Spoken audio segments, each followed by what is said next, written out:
ಪ್ರತಿದಿನ ಸಾವಿರಾರು ಜನರು ಸೈಬರ್ ವಂಚನೆಗೆ ಬಲಿಯಾಗುತ್ತಾರೆ. ವಂಚಕರು ಸಾಮಾನ್ಯವಾಗಿ ಬ್ಯಾಂಕ್ ಅಧಿಕಾರಿಗಳಂತೆ ನಟಿಸಿ ಒಟಿಪಿಗಳು ಅಥವಾ ಲಾಗಿನ್ ವಿವರಗಳನ್ನು ಕೇಳುತ್ತಾರೆ.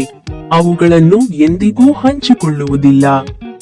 ಫಿಶಿಂಗ್ ಇಮೇಲ್ಗಳು ಬಳಕೆದಾರರನ್ನು ಸೂಕ್ಷ್ಮ ಮಾಹಿತಿಯನ್ನು ಬಹಿರಂಗಪಡಿಸುವಂತೆ ಮೋಸಗೊಳಿಸುತ್ತವೆ. ಆದರೆ ನಕಲಿ ಲಾಟರಿ ಸಂದೇಶಗಳು ಬಲಿಪಶುಗಳನ್ನು ವಂಚನೆಗಳಿಗೆ ಸೆಳೆಯುತ್ತವೆ. ಸಾಮಾಜಿಕ ಮಾಧ್ಯಮದಲ್ಲಿ ವಂಚಕರು ಹಣವನ್ನು ವಿನಂತಿಸಲು ಸ್ನೇಹಿತರಂತೆ ನಟಿಸುತ್ತಾರೆ. ಆನ್ಲೈನ್ನಲ್ಲಿ ಶಾಪಿಂಗ್ ಮಾಡುವಾಗ HTTPS ಮತ್ತು ಪ್ಯಾಡ್ಲಾಕ್ ಐಕಾನ್ ಅನ್ನು ಪರಿಶೀಲಿಸುವ ಮೂಲಕ ಯಾವಾಗಲೂ ವೆಬ್ಸೈಟ್ ಸುರಕ್ಷತೆಯನ್ನು ಪರಿಶೀಲಿಸಿ. ನೀವು ಅಪರಿಚಿತ ಮೂಲಗಳನ್ನು ಕ್ಲಿಕ್ ಮಾಡುವ, ಹಂಚಿಕೊಳ್ಳುವ ಅಥವಾ ನಂಬುವ ಮೊದಲು ಯೋಚಿಸಿ. ಸುರಕ್ಷಿತವಾಗಿರಿ.